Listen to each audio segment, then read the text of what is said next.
दोस्तों मैं आपसे एक सवाल पूछता हूँ कि अगर एक ऊंची बिल्डिंग से एक कार और एक गेंद दोनों को एक साथ नीचे फेंका जाए तो दोनों में से सबसे पहले जमीन से क्या टकराएगा, कार या गेंद। चलिए एक और सवाल, जब कार और गेंद दोनों को एक साथ नीचे फेंकेंगे तो वो नीचे ही क्यों गिरेंगी, ऊपर धरती को छोड़कर बाहर क्यों नहीं निकल जाएंगी। चलिए एक और सवाल, जब आप कार और गेंद को ऊंची बिल्डिंग से नीचे छोड़ोगे तो क्या वास्तव में कार और गेंद नीचे गिर रहे होंगे या खुद जमीन ऊपर जाकर उनसे टकरा जाएगी। अब मुझे पता है कि ये वाला सवाल आपको जरूर अटपटा लगेगा कि भला जमीन ऊपर कैसे जा सकती है, वो तो चीजें ही ऊपर से नीचे आ रही हैं। लेकिन दोस्तों न्यूटन के हिसाब से तो चीजें नीचे गिर रही हैं, लेकिन अल्बर्ट आइंस्टीन ने तो कुछ और ही कहा था। आइंस्टीन ने कहा था कि चीजें तो अपनी जगह पर स्थिर रहती हैं, लेकिन धरती ही उनसे जाकर टकरा जाती है। लेकिन भला ऐसा कैसे हो सकता है, क्योंकि धरती तो गोल है। अगर धरती के दूसरी साइड में इसी तरह से एक्सपेरिमेंट को किया जाए तो धरती दूसरी साइड में भी चीजों से जाकर टकरा जाएगी। तो इस केस में तो धरती को एक्सप्लोड हो जाना चाहिए, लेकिन धरती तो हमें अपनी ही जगह पर स्थिर लगती है। तो भला कौन सही है, न्यूटन या अल्बर्ट आइंस्टीन। चलिए एक और सवाल, चांद पृथ्वी की परिक्रमा क्यों करता है, ये पृथ्वी की कक्षा को छोड़कर भाग क्यों नहीं जाता या फिर पृथ्वी से ही क्यों नहीं टकरा जाता। उसी तरह हमारी पृथ्वी सूर्य को छोड़कर स्पेस में क्यों नहीं चली जाती या सूर्य में ही क्यों नहीं गिर जाती। और एक और सवाल, ये ब्लैक होल का इवेंट होराइजन क्या होता है। आपने ये तो सुना होगा कि अगर किसी चीज ने ब्लैक होल के इवेंट होराइजन को पार कर लिया तो वो हमेशा के लिए ब्लैक होल में गिर जाएगी और कभी भी वापस नहीं लौट सकती। आखिर उस इवेंट होराइजन पर ऐसा क्या होता है। दोस्तों अभी तक मैंने आपसे जितने भी सवाल पूछे हैं उनसे एक बात तो साफ हो रही है कि ये सब खेल गुरुत्वाकर्षण यानी ग्रेविटी का है। लेकिन सवाल ये है कि वास्तव में ग्रेविटी है क्या। दोस्तों मेरा यकीन मानिए कि गुरुत्वाकर्षण यानी ग्रेविटी के बारे में आप जो भी जानते हो, आपकी वो सारी अवधारणाएं इस वीडियो में टूटने वाली हैं। ग्रेविटी वो नहीं जो आप जानते हो, बल्कि ग्रेविटी तो कुछ और ही है। और मेरा यकीन मानिए कि आपको पूरे इंटरनेट पर ग्रेविटी को इतनी आसान भाषा में कोई नहीं समझाएगा। तो चलिए जानते हैं ब्रह्मांड के सबसे बड़े रहस्य को कि ब्रह्मांड आखिर कैसे काम करता है। नमस्कार दोस्तों, मैं हूं श्याम तोमर, स्वागत करता हूं आपका इस वीडियो में। दोस्तों ग्रेविटी क्या है और ये कैसे काम करती है, इसको समझने से पहले हमारा ये जानना जरूरी है कि अगर ग्रेविटी ना होती तो दुनिया का क्या होता। दोस्तों सच तो ये है कि अगर ग्रेविटी ना होती तो हमारी दुनिया कभी बनती ही नहीं। वो ग्रेविटी ही है जिसने तारों को बनाया, ग्रहों को बनाया और आकाश गंगाओं यानी गैलेक्सीज को बनाया। सोचो अगर ग्रेविटी ना होती तो ना कोई ग्रह बना होता, ना कोई तारा बना होता, ना कोई गैलेक्सी बनती और ना ही मैं और आप बनते। और बिना ग्रेविटी के पूरा ब्रह्मांड सिर्फ गैस और धूल के कणों से भरा होता। ग्रेविटी एक अदृश्य धागे की तरह काम करती है जो इस पूरे ब्रह्मांड को बांधे हुए है। सोचो अगर ग्रेविटी सिर्फ 5 सेकंड के लिए गायब हो जाए तो हमारी दुनिया का क्या हाल होगा। दोस्तों सच तो ये है कि अगर ग्रेविटी सिर्फ 5 सेकंड के लिए ही छुट्टी पर चली जाए तो हमारी दुनिया में वो तबाही आएगी जिसकी आप कल्पना भी नहीं कर सकते।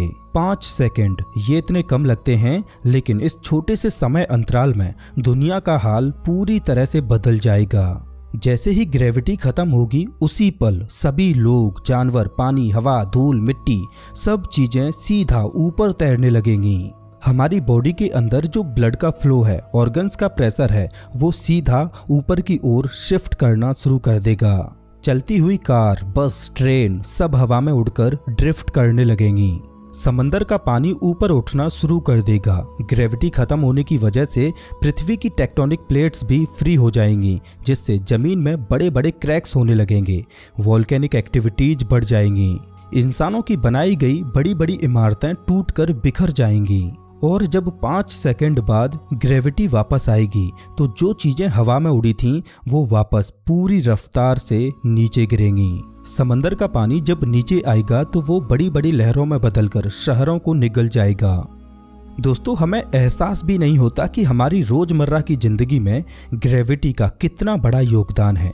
एक बार सोचकर देखो कि बिना ग्रेविटी के क्या आप चल पाते, क्या आप अपनी चाय को कप में डालकर पी पाते।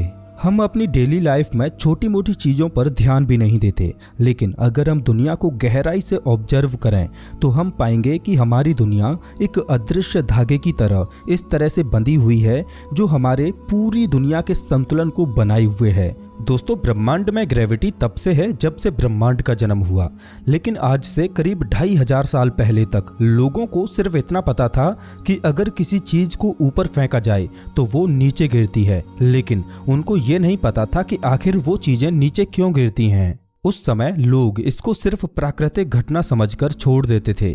उस समय इसकी कोई साइंटिफिक डेफिनेशन नहीं थी और फोर्स नाम का तो कोई कॉन्सेप्ट था ही नहीं। बस चीज़ों का ऊपर से नीचे गिरना एक आम बात थी, जैसे सुबह सूरज का निकलना। उसके बाद आज से करीब 2350 साल पहले एक ग्रीक फिलोसोफर एरिस्टोटल ने चीज़ों के ऊपर से नीचे गिरने को समझाने की कोशिश की और मानव इतिहास में पहली बार एरिस्टोटल ने ग्रेविटी पर अपनी थ्योरी दी। एरिस्टोटल ने बताया कि अगर ऊपर से एक हल्की चीज और एक भारी चीज दोनों को एक साथ छोड़ा जाए तो जमीन पर भारी चीज हल्के ऑब्जेक्ट्स की अपेक्षा जल्दी और तेजी से गिरेगी। और आने वाले 2000 सालों तक दुनिया एरिस्टोटल की थ्योरी को सही मानती रही। एरिस्टोटल का इन्फ्लुएंस इतना स्ट्रॉन्ग था कि लोगों ने उन पर कभी डाउट ही नहीं किया कि उनकी थ्योरी गलत भी हो सकती है। समय आगे बढ़ता रहा और आज से करीब 425 साल पहले इटली में एक वैज्ञानिक पैदा हुए, गैलीलियो गैलीली। गैलीलियो एक ऐसे आदमी थे जो किसी की बात नहीं मानते थे। वो खुद से एक्सपेरिमेंट करके सच ढूंढने की कोशिश करते थे।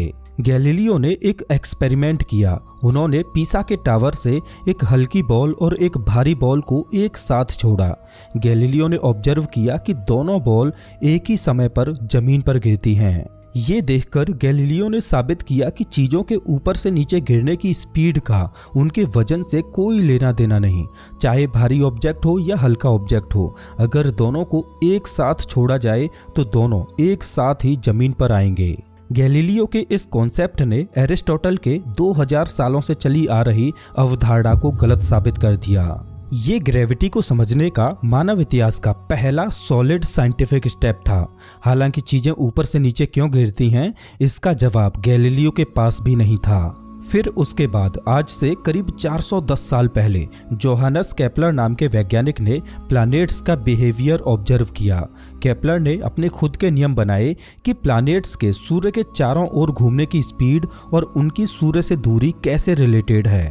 केपलर ने सोलर सिस्टम के बारे में 3 नियम दिए, जिनमें पहला नियम था कि प्लैनेट्स सूर्य के चारों ओर सर्किल में नहीं बल्कि इलिप्स में घूमते हैं और इलिप्स के 2 सेंटर होते हैं जिनमें से सूर्य एक फोकस पर होता है। इसका मतलब है कि प्लैनेट सूर्य के कभी बहुत ज्यादा पास आता है तो कभी बहुत ज्यादा दूर जाता है। ये पहली बार किसी ने साइंटिफिकली प्रूव किया था। केपलर का दूसरा नियम था कि जब प्लैनेट सूर्य के पास से गुजरता है तो वो तेजी से घूमता है और जब प्लैनेट सूर्य से दूर होता है तो वो स्लो घूमता है। और केपलर ने तीसरा नियम दिया कि प्लैनेट सूर्य से जितना ज्यादा दूर होगा उसको सूर्य की एक परिक्रमा पूरी करने में उतना ही ज्यादा समय लगेगा। जैसे पृथ्वी सूर्य की एक परिक्रमा 1 साल में पूरी करती है, वहीं जुपिटर को सूर्य की एक परिक्रमा पूरी करने में 12 साल लगते हैं, तो नेपच्यून 165 सालों में सूर्य की एक परिक्रमा पूरी करता है।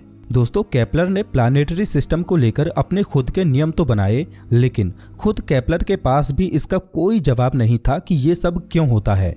उन्होंने सिर्फ कैसे होता है ये तो लिख दिया, लेकिन क्यों होता है ये उन्हें भी नहीं पता था। फिर आज से करीब 360 साल पहले की बात है। उस समय इंग्लैंड एक क्राइसिस से गुजर रहा था, क्योंकि उस समय इंग्लैंड में प्लेग नाम की महामारी तेजी से फैल रही थी। इस वजह से सभी स्कूल, कॉलेज और यूनिवर्सिटीज को बंद कर दिया गया और कैम्ब्रिज यूनिवर्सिटी भी बंद हो गई, जहां 23 साल का एक दुबला पतला लड़का पढ़ता था जो अपने में ही खोया रहता था, जिसका नाम था आइजैक न्यूटन। जब सभी लोग प्लेग से बचने के लिए शहरों से भाग रहे थे तो न्यूटन भी अपने गांव लौट आए। एक दिन न्यूटन अपने घर के बाहर सेब के पेड़ के नीचे बैठे थे। हल्की हल्की हवा चल रही थी और बादलों के पीछे से धूप उतर रही थी और तभी एक सेब हल्की सी आवाज के साथ उनके पास जमीन पर गिरा। वो सेब को देखते रहे और एक सवाल उनके दिमाग में फ्लैश हुआ कि सेब हमेशा नीचे ही क्यों गिरता है, वो बादलों में ऊपर क्यों नहीं चला जाता। ये एक छोटा सा सवाल था, पर इस सवाल ने पूरी विज्ञान को हिला दिया। न्यूटन सोचने लगे कि अगर सेब ऊपर से नीचे गिरता है तो क्या पृथ्वी सेब को नीचे खींच रही है, और अगर धरती सेब को नीचे खींच सकती है तो क्या ये खींचने की फोर्स दूसरी और चीजों पर भी काम करती होगी। न्यूटन ने सोचा कि अगर सेब नीचे गिरता है तो फिर चांद नीचे क्यों नहीं गिर जाता, जबकि चांद तो पृथ्वी के आसपास ही घूमता है। लेकिन स्पेस में गिरना और ऑर्बिट में घूमना, दोनों में क्या फर्क है। न्यूटन के दिमाग में तीसरा सवाल आया कि जो फोर्स सेब को नीचे खींचता है, क्या वही फोर्स चांद को पृथ्वी के ऑर्बिट में बनाए रखता है। दोस्तों, न्यूटन के दिमाग में आई ये सवाल मानव इतिहास के टर्निंग पॉइंट थे, क्योंकि अब विज्ञान की दशा और दिशा दोनों ही बदलने वाली थीं। न्यूटन ने सोचा कि जिस तरह से सेब धरती पर नीचे गिर रहा है, उसी तरह से चांद भी धरती पर नीचे गिर रहा है, लेकिन चांद नीचे गिरने के साथ साथ साइड में भी मूव कर रहा है, जिस वजह से चांद पृथ्वी के चक्कर काट रहा है। मतलब सेब और चांद दोनों पर ही कोई एक जैसी फोर्स लग रही होगी, लेकिन ये फोर्स यूनिफॉर्म नहीं हो सकती, बल्कि पृथ्वी से दूरी बढ़ने पर यह फोर्स भी कम हो जाती होगी। मतलब पृथ्वी के पास वाली चीजों पर लगने वाला फोर्स पृथ्वी से दूर वाली चीजों पर लगने वाले फोर्स से ज्यादा होगा। मतलब जैसे जैसे हम पृथ्वी से दूर होते जाएंगे, वैसे वैसे पृथ्वी की अपनी ओर चीजों को खींचने की शक्ति कम होती जाएगी, और जैसे जैसे पृथ्वी के पास आएंगे, वैसे वैसे पृथ्वी की चीजों को अपनी ओर खींचने की शक्ति बढ़ती जाएगी। और न्यूटन ने कहा कि हर एक चीज, हर एक बॉडी एक दूसरे को अट्रैक्ट करती है, और इस फोर्स को हम गुरुत्वाकर्षण यानी ग्रेविटी के नाम से जानते हैं। दोस्तों, न्यूटन ने ग्रेविटी को 23 से 24 साल की उम्र में ही डिस्कवर कर लिया था, लेकिन उन्होंने इसको पब्लिश नहीं किया। लेकिन 15 साल बाद फाइनली साल 1687 में उन्होंने अपनी महान किताब प्रिंसिपिया मैथमेटिका पब्लिश की, जिसमें न्यूटन की ग्रेविटी के लॉ पूरी दुनिया के सामने आए। और न्यूटन ने ग्रेविटी को गणितीय इक्वेशन में बांध दिया, और न्यूटन का ग्रेविटी का फॉर्मूला है F = G(m1m2)/r²। मुझे उम्मीद है कि आपने इस फॉर्मूला को स्कूल में कभी न कभी जरूर पढ़ा होगा। अब दोस्तों, यहाँ पर आपके दिमाग में एक सवाल आ सकता है कि चलो ठीक है कि सर आइजैक न्यूटन के हिसाब से सेब और चंद्रमा दोनों पर एक ही फोर्स काम कर रहा है, ग्रेविटी का। पृथ्वी की ग्रेविटी सेब को भी अपनी ओर खींच रही है और चंद्रमा को भी अपनी ओर खींच रही है, लेकिन चंद्रमा आखिर धरती पर क्यों नहीं गिर रहा, वो पृथ्वी के ऑर्बिट में ही क्यों घूम रहा है। तो इसका जवाब बड़ा ही आसान है। इसको हम एक एक्सपेरिमेंट से समझते हैं, जिसे कैनन बॉल एक्सपेरिमेंट कहते हैं। मान लो ये है हमारी पृथ्वी, और इस पृथ्वी पर ये एक बहुत ही ऊंचा पहाड़ है। इस पहाड़ के ऊपर हमने एक कैनन लगाई जो एक बॉल को फायर करती है। मान लो अगर कैनन बॉल को कम स्पीड से फायर करती है तो क्या होगा। बॉल कैनन से निकलेगी और आगे बढ़ेगी, लेकिन पृथ्वी की ग्रेविटी बॉल को अपनी ओर खींच लेगी और बॉल जमीन पर गिर जाएगी। लेकिन अगर कैनन बॉल को थोड़ी और तेज स्पीड से फायर करे तो क्या होगा। तो इस केस में बॉल कैनन से थोड़ी और तेज गति से निकलेगी, जिस वजह से वो पहले से ज्यादा दूरी तक ट्रेवल करेगी, लेकिन फाइनली पृथ्वी की ग्रेविटी उसे जमीन पर गिरा ही देगी। और अगर बॉल की स्पीड को थोड़ा और बढ़ाया जाए तो बॉल थोड़ी और दूरी तक तय करेगी। आप देख पा रहे होंगे कि पृथ्वी की ग्रेविटी बॉल को लगातार अपनी ओर खींच रही है। अगर बॉल में हम थोड़ी स्पीड और दे दें तो बॉल ज़्यादा दूरी तक ट्रेवल कर पाती है। इसका कारण है कि पृथ्वी गोल है, इस वजह से बॉल पृथ्वी पर ज़्यादा दूरी तक ट्रेवल कर पा रही है। लेकिन क्या होगा अगर हम इस बॉल को थोड़ी और स्पीड से फायर करें तो। दोस्तों, इस केस में पृथ्वी की ग्रेविटी हर पॉइंट पर बॉल को अपनी ओर खींचने का प्रयास करेगी, लेकिन अब बॉल में इतनी स्पीड होगी कि वो पृथ्वी के गोल कर्वेचर की वजह से हर बार जमीन को मिस कर जाएगी। मतलब बॉल तो हर पॉइंट पर पृथ्वी पर गिर रही है, लेकिन बॉल में एक साइडवेज गति भी है जो बॉल को जमीन पर टकराने से पहले ही आगे धकेल देती है, जिससे बॉल पृथ्वी के ऑर्बिट में लगातार घूमती रहेगी, जिसे फ्री फॉल भी कहा जाता है। जिसका मतलब है कि ग्रेविटी लगातार उस बॉल को नीचे गिराती रहेगी, लेकिन वो ऑब्जेक्ट पृथ्वी के कर्वेचर की वजह से हर बार जमीन को मिस कर जाता है। दोस्तों, ठीक इसी तरह से चंद्रमा पृथ्वी के ऑर्बिट में चक्कर काटता है और स्पेस में भेजे गए सभी सैटेलाइट्स और स्पेस स्टेशन भी फ्री फॉल हो रहे हैं। और ठीक इसी तरह से हमारी पृथ्वी और सौर मंडल के अन्य ग्रह सूर्य की परिक्रमा कर रहे हैं। दोस्तों अब एक बार के लिए सोचिए कि क्या होगा अगर हम कैनन बॉल थोड़ी और स्पीड से फायर करें। तो इस केस में बॉल इतनी स्पीड से आगे बढ़ेगी कि पृथ्वी की ग्रेविटी उसे अपनी ओर खींचने की कोशिश तो करेगी, लेकिन बॉल में इतनी ज़्यादा स्पीड होगी कि वो पृथ्वी की ग्रेविटी को हराकर सीधा अंतरिक्ष में चली जाएगी। यानी बॉल में ज़्यादा स्पीड होने की वजह से वो पृथ्वी के ऑर्बिट में रुकेगी ही नहीं। दोस्तों इसी को एस्केप वेलोसिटी बोला जाता है। एस्केप वेलोसिटी वो मिनिमम स्पीड होती है जिसकी मदद से कोई ऑब्जेक्ट किसी प्लैनेट की ग्रेविटी को हराकर उससे बाहर निकल जाता है। दोस्तों हमारी पृथ्वी की एस्केप वेलोसिटी 11.2 किलोमीटर प्रति सेकंड है, यानी लगभग 40,000 किलोमीटर प्रति घंटे है। मतलब अगर आपने किसी बॉल को 11.2 किलोमीटर प्रति सेकंड की रफ्तार से ऊपर फेंका तो वो हमेशा के लिए धरती को छोड़कर स्पेस में चली जाएगी। अब दोस्तों हर एक प्लैनेट और तारे की अलग अलग एस्केप वेलोसिटी होती है।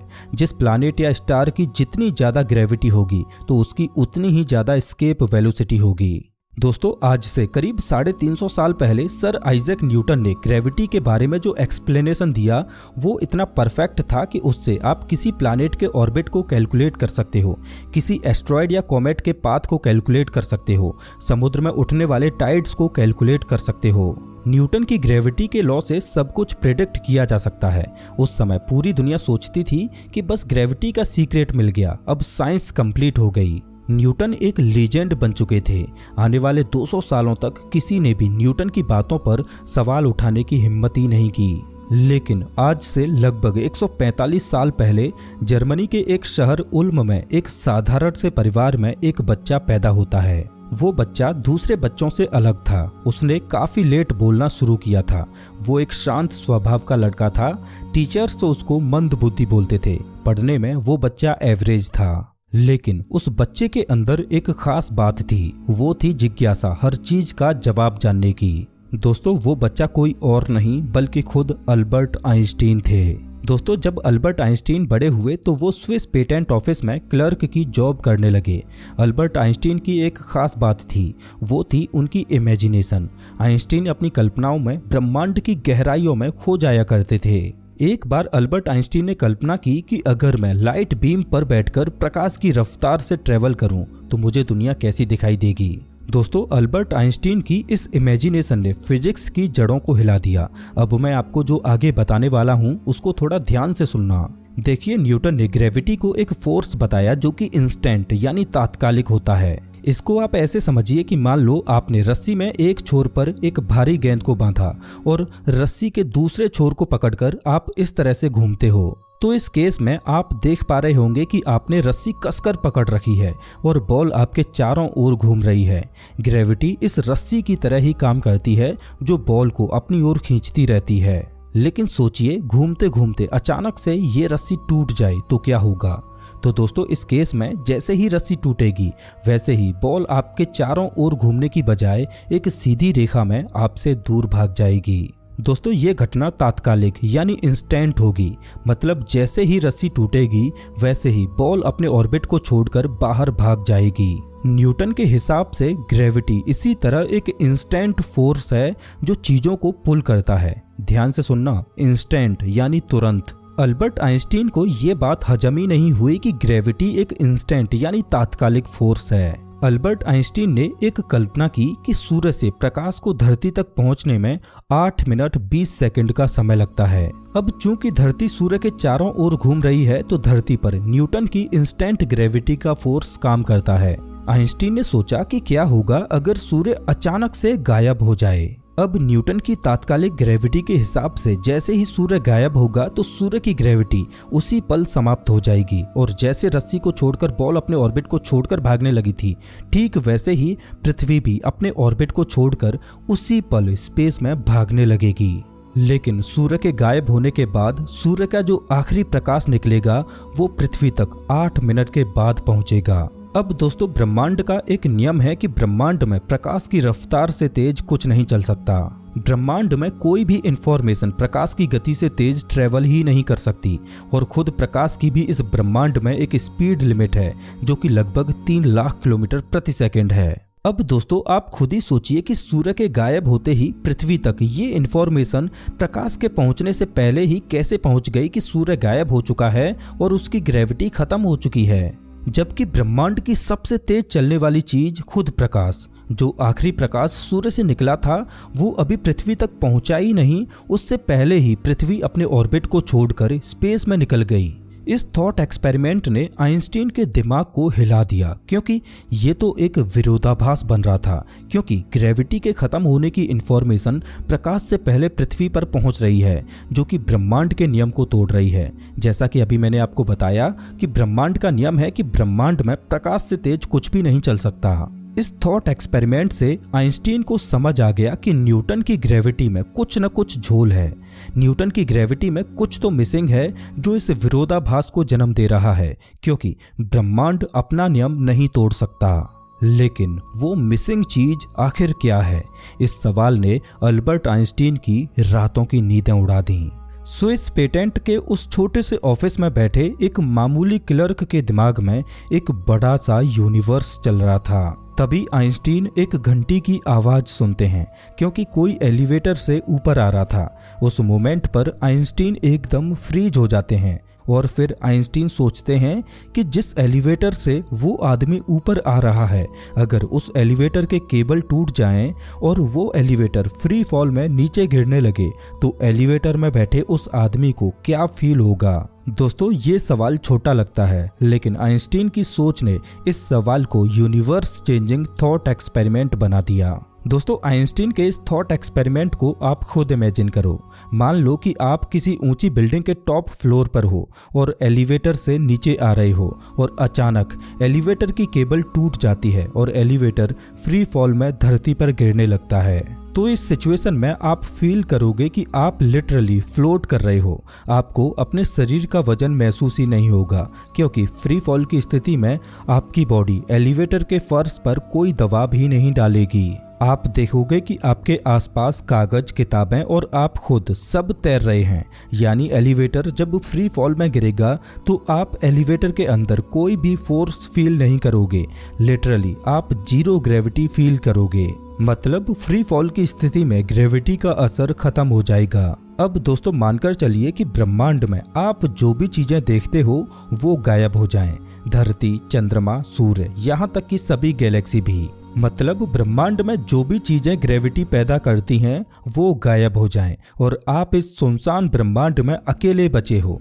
अब चूंकि ब्रह्मांड में कोई ग्रेविटी है ही नहीं, तो इस सिचुएशन में आप अपने आप को बिल्कुल वेटलेस फील करोगे, ठीक वैसे ही जैसे आप उस फ्री फॉल में गिरते हुए एलिवेटर में फील कर रहे थे।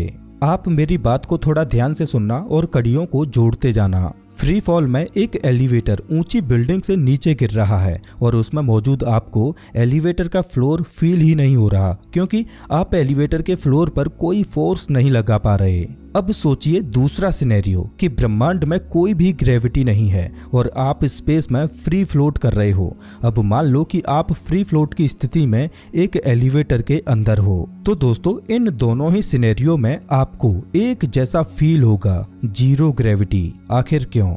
फ्री फॉल की स्थिति में आपके लिए पृथ्वी वाली ग्रेविटी आखिर कहाँ गायब हो गई? जैसे ही एलिवेटर धरती की सतह से टकराएगा तो आपको अपना वजन फील होने लगेगा। आप देखोगे कि आप अपने पैरों से एलिवेटर के फ्लोर पर फोर्स लगा रहे हो। जैसे ही एलिवेटर धरती से टकराएगा तो आप ग्रेविटी को फील करोगे। ऐसा लगेगा जैसे आपके लिए ग्रेविटी वापस आ गई है। अब चलिए दूसरे सिनेरियो की ओर। मान लो जो एलिवेटर स्पेस में फ्लोट कर रहा है वो अचानक से ऊपर की ओर एक्सेलरेट करने लगे। तो इस सिनेरियो में होगा ये कि जैसे ही एलिवेटर ऊपर की ओर एक्सेलरेट करेगा तो एलिवेटर का फ्लोर आपके पैरों से टकराएगा और आपके पैरों पर फोर्स लगाते हुए आपको ऊपर की ओर धकेलेगा। आपको लिटरली ये फील होगा मानो आप एलिवेटर के फ्लोर पर अपने पैरों से फोर्स लगा रहे हो। एलिवेटर के अंदर आपको अपना वजन फील होने लगेगा। ऐसा लगेगा जैसे आपके लिए ग्रेविटी आ गई हो। ये फोर्स ठीक वैसा ही होगा जैसे आप किसी बस में बैठे हो और बस आगे की ओर एक्सेलरेट कर रही है तो आप पर पीछे की ओर एक धक्का लगता है। दोस्तों वैसे मैं आपको बता दूं कि बहुत से लोग स्पीड और एक्सेलरेशन में कंफ्यूज्ड रहते हैं। अगर आपने एक्सेलरेशन को समझ लिया तो समझो आपने ग्रेविटी को समझ लिया। देखिए, अगर कोई कार 100 किलोमीटर प्रति घंटे की रफ्तार से चल रही है तो ये उस कार की स्पीड यानी वेलोसिटी हुई। लेकिन ये कार कभी न कभी रेस्ट में भी थी। उस समय कार की रफ्तार 0 किलोमीटर प्रति घंटा थी, मतलब विराम अवस्था। अब जैसे ही आपने गैस पेडल दबाया वैसे ही कार आगे की ओर बढ़ने लगती है।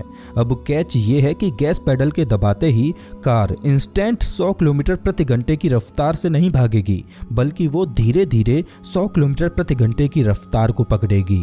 जैसे वो 0 से शुरू होकर पहले 10 किलोमीटर प्रति घंटे की स्पीड पर पहुंचेगी, फिर 20, 30, 40, 50 और धीरे धीरे 100 किलोमीटर प्रति घंटे की रफ्तार तक पहुंच जाएगी। तो दोस्तों इसी को एक्सेलरेशन कहते हैं। मतलब जितने समय तक कार की रफ्तार फाइनल स्पीड यानी 100 किलोमीटर प्रति घंटे की रफ्तार तक पहुंचने में बढ़ती जाएगी, उतने समय तक कार एक्सेलरेट करेगी। उसके बाद कार एक कांस्टेंट स्पीड यानी 100 किलोमीटर प्रति घंटे की स्पीड से चलने लगेगी। अब दोस्तों एक्सेलरेशन ज्यादा होगा या कम, ये इस बात पर डिपेंड करता है कि कार कितनी जल्दी अपनी फाइनल स्पीड तक पहुंचती है। अब दोस्तों एक बात ध्यान से सुनिए, जितने समय तक कार एक्सेलरेट करेगी उतने समय तक आप पीछे की ओर एक धक्का महसूस करेंगे। अगर कार का एक्सेलरेशन ज्यादा होगा तो आप पर लगने वाला धक्का भी ज्यादा होगा, और अगर एक्सेलरेशन कम होगा तो आप पर लगने वाला धक्का भी कम होगा। अब दोस्तों वापस आते हैं अल्बर्ट आइंस्टीन के एलिवेटर पर। जो एलिवेटर स्पेस में फ्री फ्लोट कर रहा था, अगर वो ऊपर की ओर एक्सेलरेट करने लगे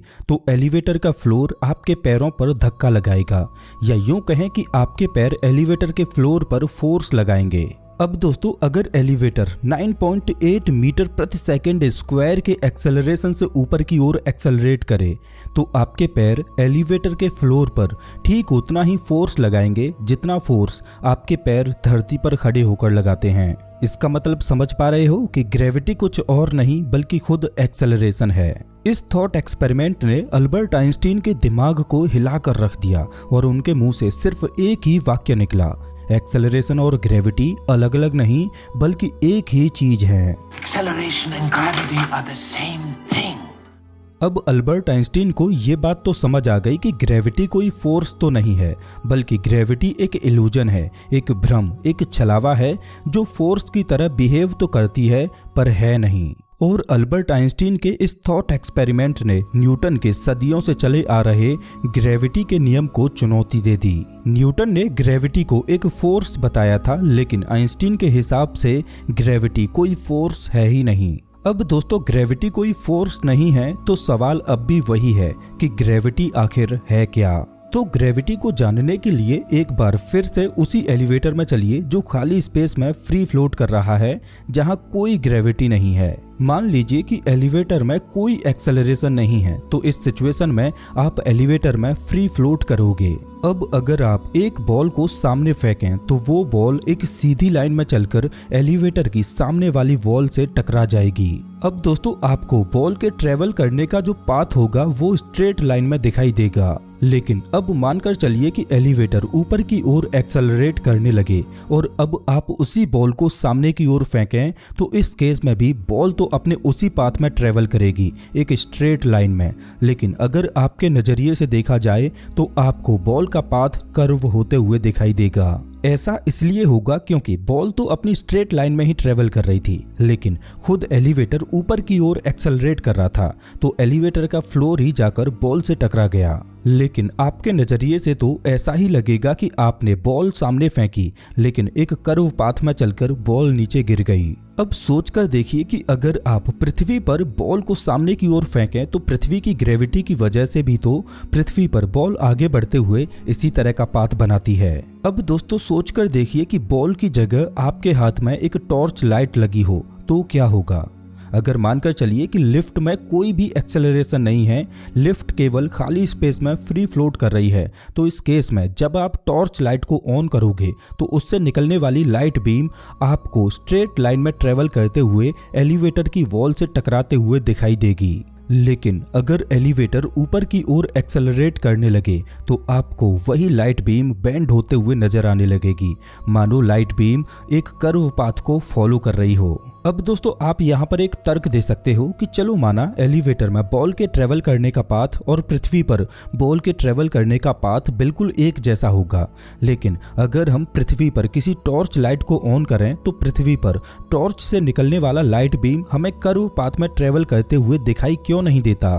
तो दोस्तों इसका जवाब बड़ा ही सिंपल है। मानकर चलो कि एलिवेटर 9.8 मीटर प्रति सेकंड स्क्वायर के एक्सेलरेशन से ऊपर की ओर एक्सेलरेट करे, तो दोस्तों ये एक्सेलरेशन ठीक उतना ही होगा जितना पृथ्वी की ग्रेविटी है। इस केस में लाइट बेंड तो होगी, लेकिन वो इतनी बेंड नहीं होगी कि हम लाइट के कर्वेचर को फील कर पाएं। याद है ना एस्केप वेलोसिटी? जैसा कि हम जानते हैं कि पृथ्वी की एस्केप वेलोसिटी 11.2 किलोमीटर प्रति सेकंड है। अगर कोई भी चीज 11.2 किलोमीटर प्रति सेकंड की रफ्तार से फेंकी जाए तो वो पृथ्वी की ग्रेविटी को चकमा देकर स्पेस में चली जाएगी। अब जैसा कि हम जानते हैं कि प्रकाश की गति तो पृथ्वी की एस्केप वेलोसिटी से कई गुना ज्यादा है। प्रकाश वैक्यूम में अप्रॉक्स 3 लाख किलोमीटर प्रति सेकंड की रफ्तार से ट्रेवल करता है।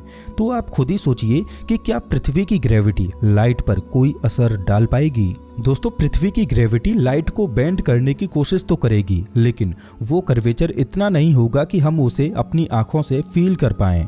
लेकिन दोस्तों अगर हम एलिवेटर के एक्सेलरेशन को कई गुना बढ़ाते जाएं, तो जैसे जैसे एलिवेटर का एक्सेलरेशन बढ़ता जाएगा वैसे वैसे हमें लाइट भी एक कर्व पाथ फॉलो करते हुए दिखाई देने लगेगी। क्या आप समझ पा रहे हो ना कि मैं क्या कहना चाह रहा हूँ? अब ये तो हम जानते हैं कि एक्सेलरेशन ही ग्रेविटी है, मतलब जितना ज्यादा एक्सेलरेशन होगा उतना ही प्रकाश बेंड होगा, मतलब जितनी ज्यादा ग्रेविटी होगी वो उतना ही ज्यादा प्रकाश को बेंड करेगी। उम्मीद है कि आपको यहाँ तक सब कुछ समझ आया होगा। अब दोस्तों आप मुझे एक बात बताइए कि अगर एक्सेलरेशन ही ग्रेविटी है तो ये तो हम जानते हैं कि एलिवेटर ऊपर की ओर एक्सेलरेट कर रहा है, इसलिए एलिवेटर के अंदर हमें ग्रेविटी का एहसास होता है। लेकिन पृथ्वी तो ऊपर की ओर एक्सेलरेट नहीं कर रही, फिर हमें पृथ्वी पर ग्रेविटी का एहसास क्यों होता है? तो दोस्तों अल्बर्ट आइंस्टीन ने हमें इस सवाल का बड़ा ही मजेदार जवाब दिया कि पृथ्वी पर हमें ग्रेविटी इसलिए फील होती है क्योंकि खुद स्पेस टाइम ही पृथ्वी की ओर खींचा चला आता है। अब ये क्या भला है? दोस्तों ग्रेविटी वास्तव में क्या है और ये कैसे काम करती है, इसको समझने से पहले आपको स्पेस को समझना होगा। दोस्तों स्पेस एक रंगमंच की तरह है जहां यूनिवर्स अपने करतब दिखाता है। जिस तरह से बिना रंगमंच के जादूगर अधूरा है, उसी तरह से बिना स्पेस के यूनिवर्स अधूरा है। जादूगर को अपनी जादू दिखाने के लिए रंगमंच की जरूरत होती है, जिसे हम स्टेज बोलते हैं। जादूगर के इस रंगमंच में कई ऐसे सीक्रेट्स छिपे होते हैं जो दर्शकों को नजर नहीं आते। उस रंगमंच पर जादूगर उन सीक्रेट्स का फायदा उठाकर अपने जादू के करतब दिखाता है और लोगों को एंटरटेन करता है। अगर देखा जाए तो जादूगर का असली जादू उस स्टेज के बैक एंड में छिपा होता है जिसे लोग सामने से नहीं देख पाते। दोस्तों खुद ब्रह्मांड भी एक बहुत बड़ा जादूगर है और ब्रह्मांड रूपी जादूगर को अपनी जादू दिखाने के लिए एक रंगमंच यानी एक स्टेज की जरूरत पड़ती है, और ब्रह्मांड का रंगमंच खुद स्पेस है। दोस्तों जब भी मैं स्पेस बोल रहा हूँ तो आपके दिमाग में क्या आता है? क्या कोई खाली जगह आती है?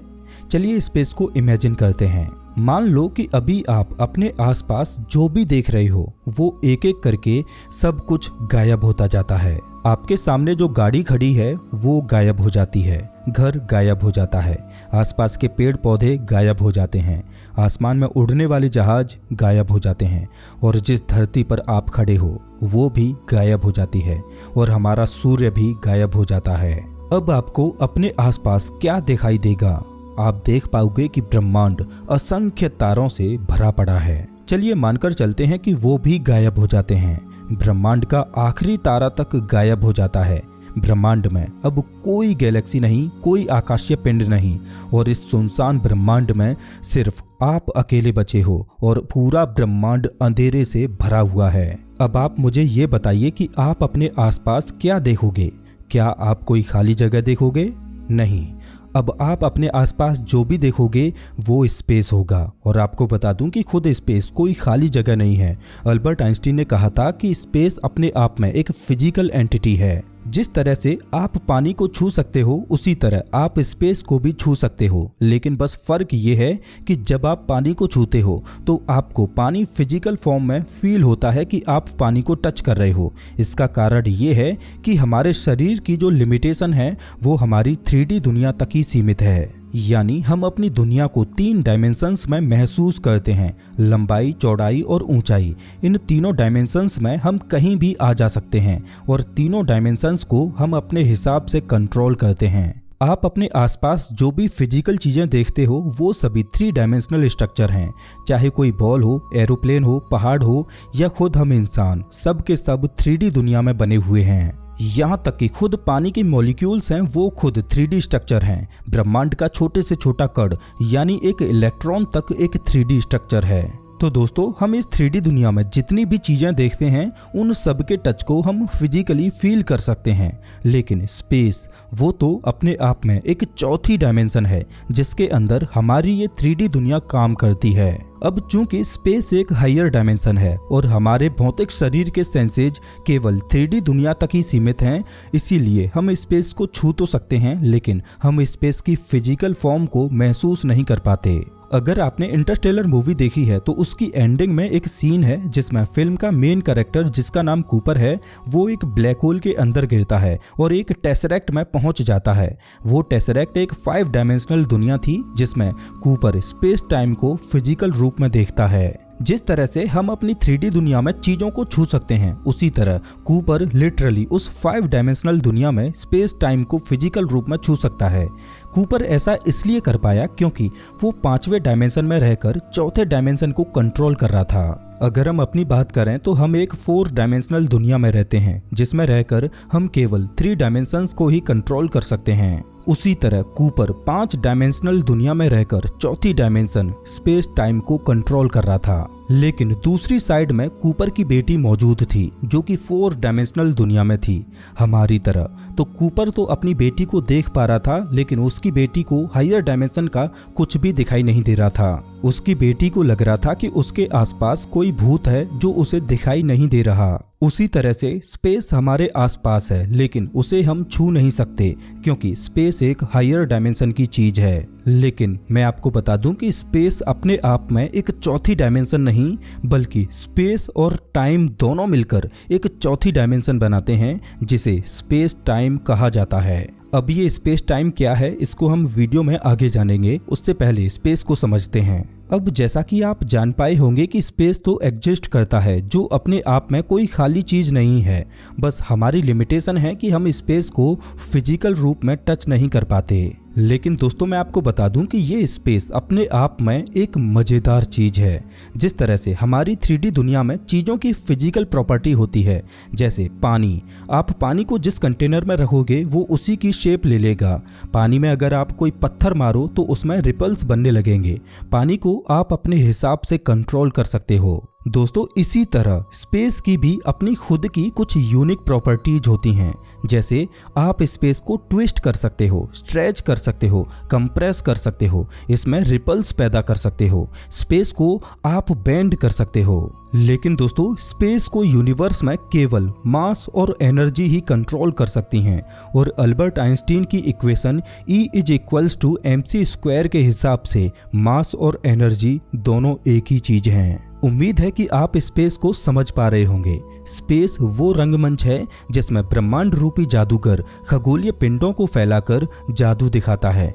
ब्रह्मांड में हमें तारे, ग्रह और गैलेक्सीज तो दिखाई देती हैं, लेकिन इन सब के बीच स्पेस एक बैक स्टेज की तरह काम करता है। जादूगर को अपना जादू दिखाने के लिए स्टेज की जरूरत है और ब्रह्मांड को अपना करतब दिखाने के लिए स्पेस की जरूरत है। चलिए अब जानते हैं कि ये स्पेस टाइम क्या होता है। आप मुझे एक बात बताइए, अगर मैं आपसे पूछूं कि आप अभी कहां पर हो, तो हो सकता है कि आपका जवाब हो कि मैं अभी अपने रूम में हूं या इस सिटी में हूं, तो वो एड्रेस स्पेस में कहीं ना कहीं जरूर एग्जिस्ट करता है। अगर आप कहो कि मैं पृथ्वी पर हूं, तो दोस्तों स्पेस में पृथ्वी का भी कोई ना कोई एड्रेस है जहां पर अभी हमारी पृथ्वी मौजूद है। मेरे कहने का मतलब ये है कि आप अभी कहाँ पर हो तो आपका जो भी एड्रेस होगा वो स्पेस के किसी न किसी पॉइंट पर जरूर एग्जिस्ट करता है। एग्जाम्पल के लिए अगर आप कहो कि मैं अभी दिल्ली में हूँ तो दोस्तों गौर से सुनना, आपने अपने एड्रेस में मुझे दो चीजें बताई हैं। पहली, उस जगह के कोऑर्डिनेट्स यानी स्पेस के किस पॉइंट पर दिल्ली मौजूद है। जैसा कि हम जानते हैं कि हमारी दुनिया 3 डायमेंशनल है, तो स्पेस के इन तीनों डायमेंशंस में किस पॉइंट पर दिल्ली मौजूद है, पहली चीज तो आपने ये बताई। दूसरी चीज आपने बताई समय, यानी आप अभी के समय में दिल्ली में हो। अब दोस्तों अगर मैं आपसे पूछूं कि आप 1 साल पहले कहाँ थे, तो दोस्तों इस बार आप 1 साल पहले जहाँ होंगे उस जगह का एड्रेस बताओगे। अगर मैं आपसे पूछूं कि आप आज सुबह कहाँ थे या कल दोपहर कहाँ थे, तो हो सकता है कि आज सुबह आप अपने घर पर हों और कल दोपहर आप अपने स्कूल, कॉलेज या ऑफिस में हों। मेरे कहने का मतलब है कि आपके एड्रेस में हमेशा 2 चीजें रहेंगी। पहली, आपके द्वारा बताया गया एड्रेस 3 डायमेंशनल स्पेस के किन कोऑर्डिनेट्स पर पड़ता है, और दूसरा किस समय पर पड़ता है, यानी टाइम। कहने का मतलब स्पेस और टाइम 2 अलग अलग चीजें नहीं बल्कि एक ही चीज हैं जिसे स्पेस टाइम बोला जाता है, और ये स्पेस टाइम ही चौथी डायमेंशन है। जैसे मानकर चलो कि आप आधा घंटा पहले अपने घर पर थे और आधे घंटे के बाद भी आप अपने घर पर ही हो, तो इस सिनेरियो में आपने स्पेस की 3 डायमेंशन में तो ट्रेवल नहीं किया, लेकिन आपने समय में ट्रेवल जरूर किया, यानी समय में आपने अपने घर पर आधा घंटा जरूर बिताया। और अगर मानकर चलें कि आप 1 घंटा पहले मार्केट में थे और 1 घंटे के बाद अभी आप अपने घर पर हो, तो इस केस में आपने स्पेस में भी ट्रेवल किया और समय में भी ट्रेवल किया। समय जिसको गुजरता हुआ हम महसूस तो करते हैं, लेकिन समय को हम देख नहीं सकते क्योंकि स्पेस और टाइम एक 4th डायमेंशन है। वैसे दोस्तों मैं आपको बता दूं कि हम हर पल स्पेस और टाइम दोनों में ट्रेवल कर रहे हैं। जैसे अगर आप कहो कि आप आधा घंटा पहले भी घर पर थे और अभी भी घर पर हो, तो ये गलत है क्योंकि आप पृथ्वी के रेस्पेक्ट में बता रहे हो। बल्कि सच्चाई ये है कि खुद पृथ्वी आपको लेकर हजारों किलोमीटर प्रति घंटे की रफ्तार से स्पेस टाइम में ट्रेवल कर रही है, और खुद हमारा सूर्य पृथ्वी को लेकर स्पेस टाइम में ट्रेवल कर रहा है, और हमारी मिल्की वे गैलेक्सी हमारे सूर्य को लेकर स्पेस टाइम में ट्रेवल कर रही है। अब दोस्तों जैसा कि अभी मैंने आपको बताया कि ये स्पेस बड़ा ही फ्लेक्सिबल है और स्पेस टाइम को मास और एनर्जी के द्वारा कंट्रोल किया जा सकता है। अब मास और एनर्जी स्पेस टाइम को कैसे कंट्रोल करते हैं, चलिए इसको एक एग्जांपल से समझते हैं। दोस्तों ये एक रबर सीट है, इसको आप स्पेस टाइम मानकर चलो। अब आप इस रबर सीट पर जो भी मास रखोगे वो इस रबर सीट में अंदर धंस जाएगा और एक कर्व बना देगा। जितना भारी ऑब्जेक्ट आप इस रबर सीट पर रखोगे वो उतना ही ज्यादा सीट को बेंड कर देगा। दोस्तों स्पेस टाइम में भी कुछ इसी तरह से होता है। स्पेस टाइम में मौजूद भारी ऑब्जेक्ट्स जैसे कि स्टार या प्लैनेट्स स्पेस टाइम को इसी तरह से मोड़ देते हैं। जब आप रबर सीट पर एक बड़ी बॉल रखते हो और उसके चारों ओर छोटी बॉल्स रोल कराते हो, तो वो छोटी बॉल्स सीट में आई कर्व को फॉलो करते हुए बड़ी बॉल के अराउंड घूमने लगती हैं। ठीक इसी तरह से किसी तारे के द्वारा स्पेस टाइम में आई कर्वेचर को फॉलो करते हुए प्लैनेट्स उसके चक्कर लगाते हैं। दोस्तों कहने का मतलब है कि ग्रेविटी कोई फोर्स नहीं बल्कि स्पेस टाइम में आया कर्वेचर है, और प्लैनेट्स ग्रेविटी की वजह से नहीं बल्कि स्पेस टाइम में आए इस कर्वेचर की वजह से सूर्य के चक्कर लगाते हैं, और चंद्रमा हमारी पृथ्वी का चक्कर लगाता है। दोस्तों अगर देखा जाए तो ये रबर सीट वाला एक्सपेरिमेंट स्पेस टाइम और ग्रेविटी को सही से एक्सप्लेन करता है, लेकिन ये अधूरा सच है क्योंकि इस एक्सपेरिमेंट में हम स्पेस टाइम को सिर्फ 2D में देख रहे हैं, जबकि सच्चाई ये है कि स्पेस टाइम तो हमारे चारों ओर 3D में फैला हुआ है। अभी आप अपनी स्क्रीन पर जो एनिमेशन देख रहे हो वो स्पेस टाइम का 3D एनिमेशन है, और रियलिटी में कोई भी स्टार या प्लैनेट स्पेस टाइम को हर एक दिशा से बेंड करता है। आप इसमें नोटिस कीजिए कि स्पेस टाइम चारों ओर से बेंड होकर सेंटर की ओर स्क्वीज होता जा रहा है। दोस्तों एक्चुअल ग्रेविटी यही है, स्पेस टाइम में आया कर्वेचर। स्पेस टाइम में आए कर्वेचर की वजह से मैं, आप और दुनिया में मौजूद सभी चीजें धरती के एक्सेलरेशन को फील करती हैं, और हमें ऐसा महसूस होता है कि पृथ्वी हमें सेंटर की ओर खींच रही है, जबकि खुद स्पेस टाइम सेंटर की ओर स्क्वीज हो रहा है। यही ग्रेविटी है, या यूं कहें कि हमारी धरती स्पेस टाइम में एक्सेलरेट करते हुए खुद चीजों से जाकर टकरा रही है, ना कि चीजें धरती पर गिर रही हैं। लेकिन धरती हमें एक ही जगह पर स्थिर इसलिए लगती है क्योंकि ग्रेविटी का ये सब खेल एक चौथी डायमेंशन में चल रहा होता है जिसे हम देख ही नहीं सकते। हमारी सोच 3 डायमेंशन की है, इसीलिए हमें लगता है कि अगर धरती चारों दिशाओं से एक्सेलरेट कर रही है तो धरती को एक्सप्लोड कर जाना चाहिए। लेकिन वास्तव में धरती 3 डायमेंशन में नहीं बल्कि चौथी डायमेंशन में एक्सेलरेट कर रही है और हम उसी चौथी डायमेंशन के एक्सेलरेशन को फील करते हैं। न्यूटन ने ग्रेविटी को हमारी 3D दुनिया के हिसाब से एक्सप्लेन किया, लेकिन आइंस्टीन ने ग्रेविटी को चौथी डायमेंशन के हिसाब से एक्सप्लेन किया। इसी वजह से हमें न्यूटन की ग्रेविटी को समझना आसान लगता है और आइंस्टीन की ग्रेविटी की थ्योरी हमें कंफ्यूज करती है। तो वास्तव में सच तो ये है कि स्पेस टाइम में चीजें रेस्ट में होती हैं, जबकि खुद धरती ही उनसे जाकर टकरा जाती है।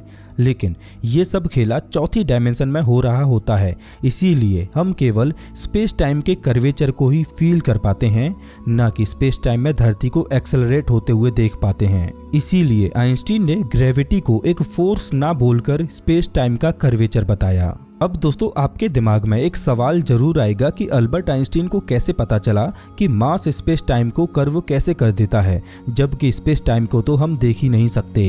तो दोस्तों जैसा कि अभी हमने जाना कि अल्बर्ट आइंस्टीन के थॉट एक्सपेरिमेंट में जो एलिवेटर स्पेस में फ्री फ्लोट कर रहा था, जब उसका एक्सेलरेशन बढ़ाया जाता है तो लाइट एक कर्व पाथ फॉलो करते हुए दिखाई देती है। एलिवेटर का जितना ज्यादा एक्सेलरेशन होगा लाइट उतनी ही ज्यादा बेंड होगी, यानी स्पेस में जितना भारी ऑब्जेक्ट होगा वो उतना ही ज्यादा स्पेस टाइम को कर्व करेगा। और ब्रह्मांड में लाइट तो एक सीधी रेखा में ही चलती है। लाइट किसी प्लैनेट या स्टार के पास से होकर गुजरती है तो लाइट स्पेस टाइम के कर्वेचर को फॉलो करते हुए हमें मुड़ती हुई दिखाई देती है। दोस्तों अल्बर्ट आइंस्टीन ने स्पेस टाइम के कर्वेचर की बातें सिर्फ हवा में ही नहीं कही, बल्कि उन्होंने इस चीज को गणितीय रूप से साबित भी किया है। आइंस्टीन के हिसाब से ग्रेविटी कुछ और नहीं बल्कि जियोमेट्री है जो स्पेस टाइम के कर्वेचर से पैदा होती है। और आइंस्टीन के इस एक्सप्लेनेशन ने उस विरोधाभास का भी जवाब दे दिया कि अगर सूर्य अचानक से गायब हो जाए तो सूर्य के गायब होने के बाद पृथ्वी तक प्रकाश तो 8 मिनट के बाद ही पहुंचेगा, लेकिन सूर्य की ग्रेविटी का असर तुरंत खत्म हो जाएगा और पृथ्वी सूर्य के ऑर्बिट से तुरंत बाहर निकल जाएगी, क्योंकि यहाँ पर ग्रेविटी के खत्म होने की कोई इन्फॉर्मेशन पृथ्वी तक ट्रेवल नहीं कर रही, बल्कि सूर्य के गायब होते ही खुद स्पेस टाइम का कर्वेचर ही खत्म हो गया और यहाँ पर ब्रह्मांड का कोई भी नियम नहीं टूटा। दोस्तों साल 1907 में पहली बार आइंस्टीन के दिमाग में ये ख्याल आया कि ग्रेविटी कोई फोर्स नहीं बल्कि एक जियोमेट्रिक इफेक्ट हो सकता है। और साल 1915 वो साल था जब आइंस्टीन ने अपनी ग्रेविटी की ये थ्योरी दुनिया के सामने रखी। दोस्तों अल्बर्ट आइंस्टीन ने स्पेस टाइम के कर्वेचर की अपनी थ्योरी तो दे दी, लेकिन उनकी इस थ्योरी ने विज्ञान जगत को हिलाकर रख दिया, क्योंकि पिछले 200 सालों से लोग न्यूटन की ग्रेविटी को जानते थे, जो समझने में आसान भी थी और प्रैक्टिकल भी लगती है। लेकिन आइंस्टीन के स्पेस टाइम के कर्वेचर की ये थ्योरी उस समय के वैज्ञानिकों को भी समझ नहीं आई और किसी को भी ये बात हजम नहीं हुई कि स्पेस टाइम नाम की भी कोई अदृश्य चीज है जो बेंड भी हो सकती है। अब उस समय के वैज्ञानिकों के पास सवाल ये था कि आइंस्टीन सही कह रहे हैं या गलत, इसको साबित कैसे किया जाए, क्योंकि स्पेस टाइम को तो हम देख ही नहीं सकते। दोस्तों आइंस्टीन सही कह रहे थे या गलत, इसको साबित करने का सिर्फ एक ही तरीका था। आइंस्टीन के हिसाब से किसी ऑब्जेक्ट के पास जितना ज्यादा मास होगा वो उतना ही ज्यादा स्पेस टाइम की जियोमेट्री को कर्व करेगा। अब हमारे सौरमंडल में केवल एक ही पिंड ऐसा है जिसके पास सबसे ज्यादा मास यानी द्रव्यमान है, वो है हमारा सूर्य।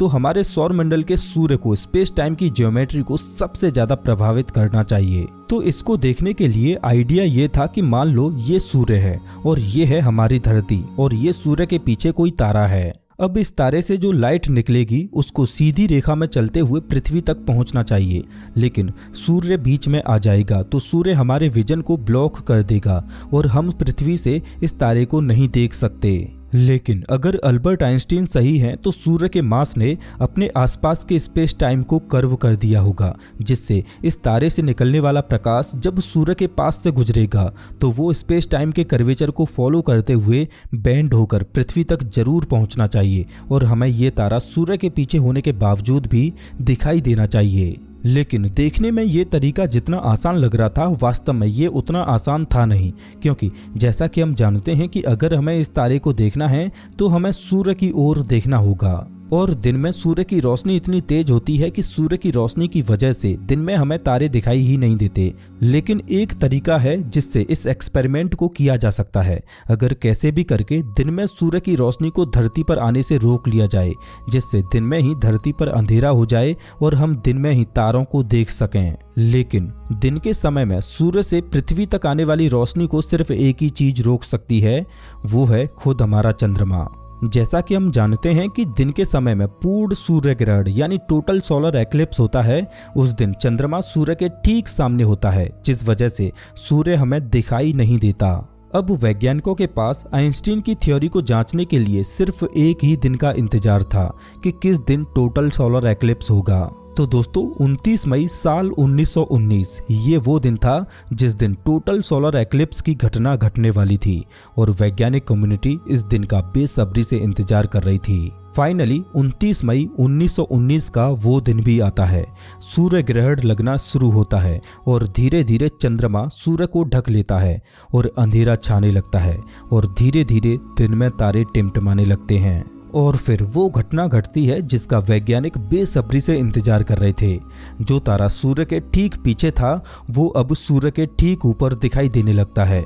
जो तारा सूर्य के पीछे था वो तारा लिटरली सूर्य के ऊपर दिखाई दे रहा था, कुछ इस तरह से, जो कि एक इल्यूजन, एक भ्रम की तरह था, क्योंकि तारा अपनी एक्चुअल पोजीशन पर दिखाई न देकर दूसरी जगह पर दिखाई दे रहा था। अल्बर्ट आइंस्टीन बिल्कुल सही बोल रहे थे कि ग्रेविटी वास्तव में एक फोर्स है ही नहीं, बल्कि ग्रेविटी तो स्पेस टाइम का कर्वेचर है। दोस्तों अल्बर्ट आइंस्टीन ने तो ये भी कहा था कि जब दो ब्लैक होल्स आपस में टकराते हैं या दो न्यूट्रॉन स्टार्स आपस में टकराते हैं या किसी बड़े तारे में एक सुपरनोवा विस्फोट होता है तो स्पेस टाइम के इस फैब्रिक में रिपल्स आ जाते हैं, बिल्कुल वैसे ही जैसे पानी में पत्थर मारने पर रिपल्स पैदा होते हैं।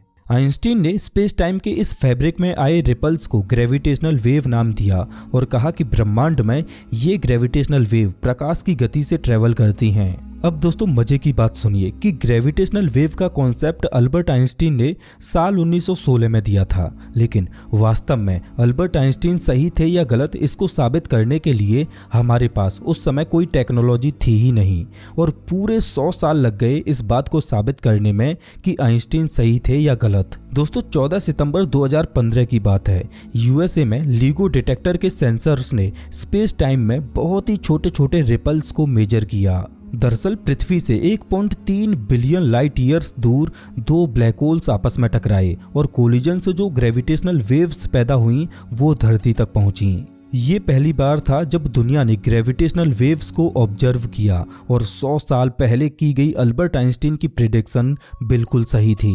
अब दोस्तों जैसा कि हम जान चुके हैं कि जितना ज़्यादा मास होगा वो स्पेस टाइम को उतना ही ज़्यादा बेंड करता है, तो फिर ब्लैक होल के केस में क्या होता है, क्योंकि ब्लैक होल के पास तो इनफाइनाइट मास होता है। तो दोस्तों आपको बता दूं कि ब्लैक होल स्पेस टाइम को लिटरली पूरी तरह से फाड़ देता है।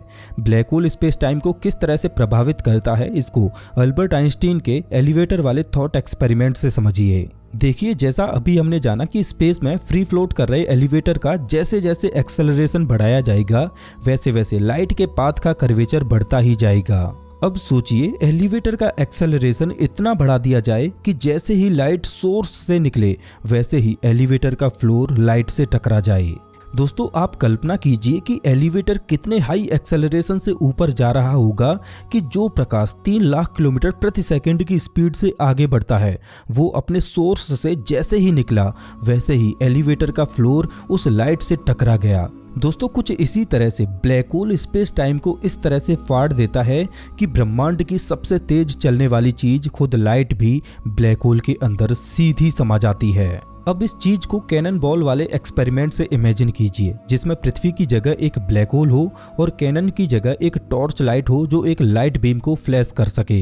जब इस टॉर्च से लाइट बीम निकलेगी तो वो आगे बढ़ने की बजाय सीधे नीचे गिरने लगेगी और ब्लैक होल में समा जाएगी।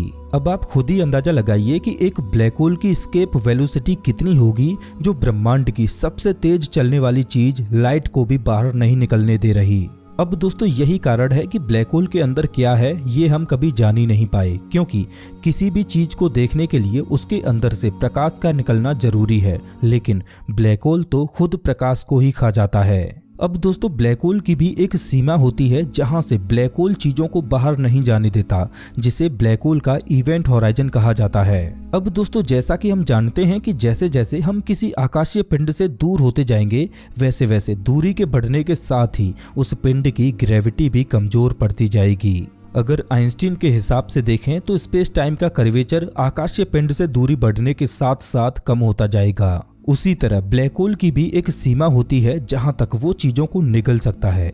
चलिए इसको कैनन वाले एक्सपेरिमेंट से समझते हैं। देखिए जैसा कि हम जानते हैं कि लाइट की स्पीड से तेज कुछ नहीं चल सकता, जो कि ब्रह्मांड की मैक्सिमम स्पीड लिमिट है। अगर हम इस टॉर्च लाइट को धीरे धीरे ब्लैक होल से दूर ले जाएं तो देखिए क्या होगा। जब टॉर्च लाइट को थोड़ा ऊपर शिफ्ट करेंगे तो इस पॉइंट पर ग्रेविटी का प्रभाव पहले की अपेक्षा थोड़ा कम हो जाएगा। तो जो लाइट पहले सोर्स से निकलते ही सीधा ब्लैक होल में समा रही थी, वही लाइट इस पॉइंट पर इस तरह का पाथ बनाते हुए ट्रेवल करेगी। अब अगर टॉर्च लाइट को ब्लैक होल से थोड़ा और ऊपर शिफ्ट किया जाए तो हम देखेंगे कि लाइट पहले की अपेक्षा और ज्यादा दूरी ट्रेवल कर पा रही है, लेकिन अंत में वो ब्लैक होल में फिर से समा जा रही है। अब दोस्तों जैसे जैसे हम ब्लैक होल से लाइट सोर्स को ऊपर उठाते जाएंगे वैसे वैसे ब्लैक होल की ग्रेविटी वीक पड़ती जाएगी और हम देख पाएंगे कि लाइट पहले से ज्यादा ट्रेवल कर पा रही है। लेकिन दोस्तों स्पेस में कहीं ना कहीं वो पॉइंट भी होगा जहां पर इस लाइट सोर्स को सेट करने पर जब फ्लैश लाइट ऑन की जाएगी तो उससे निकलने वाली लाइट बीम ब्लैक होल के अंदर ना गिरकर ब्लैक होल के चारों ओर घूमने लगेगी। दोस्तों इसी पॉइंट को ब्लैक होल का इवेंट होराइजन बोला जाएगा। इवेंट होराइजन को पॉइंट ऑफ नो रिटर्न भी बोला जाता है। इवेंट होराइजन ब्लैक होल की वो अदृश्य बाउंड्री होती है जिसको अगर खुद प्रकाश ने भी एक बार पार कर लिया तो वो भी इससे बाहर नहीं निकल सकता। अगर स्पेस टाइम के कर्वेचर को देखें तो इवेंट होराइजन पानी में पैदा हुए भंवर की तरह कुछ इस तरह से दिखाई देगा कि अगर किसी ने इस भंवर को पार कर लिया तो वो हमेशा के लिए इसमें डूब जाएगा। अब दोस्तों इस इवेंट होराइजन से जैसे जैसे हम लाइट सोर्स को दूर ले जाते जाएंगे तो हम देखेंगे कि दूरी के बढ़ने के साथ साथ ब्लैक होल की ग्रेविटी इतनी वीक पड़ गई है कि वो लाइट को अपनी ओर खींचने की कोशिश तो कर रही है, लेकिन दूरी के बढ़ने के साथ साथ ब्लैक होल की एस्केप वेलोसिटी कम होती जा रही है, जिसे लाइट आसानी से पार कर रही है। तो दोस्तों ब्रह्मांड में ग्रेविटी कुछ इसी तरह से काम करती है। रोजमर्रा की जिंदगी में हमें एहसास भी नहीं होता कि हर पल हर क्षण ग्रेविटी कैसे इस पूरे ब्रह्मांड को चला रही है। दोस्तों अब कॉन्सेप्ट आता है ग्रेविटेशनल टाइम डायलेशन का। जैसा कि अभी हमने जाना कि भारी ऑब्जेक्ट्स स्पेस टाइम को मोड़ देते हैं, इसका मतलब है कि भारी ऑब्जेक्ट्स के पास सिर्फ स्पेस टाइम ही कर्व नहीं होता। जैसा कि हम जानते हैं कि स्पेस और टाइम दोनों एक ही चीज होते हैं, तो भारी ऑब्जेक्ट्स समय की चाल को भी बदल देते हैं। इंटरस्टेलर मूवी में आपने देखा होगा कि मिलर प्लैनेट पर बिताया गया 1 घंटा पृथ्वी पर बिताए गए 7 साल के बराबर था।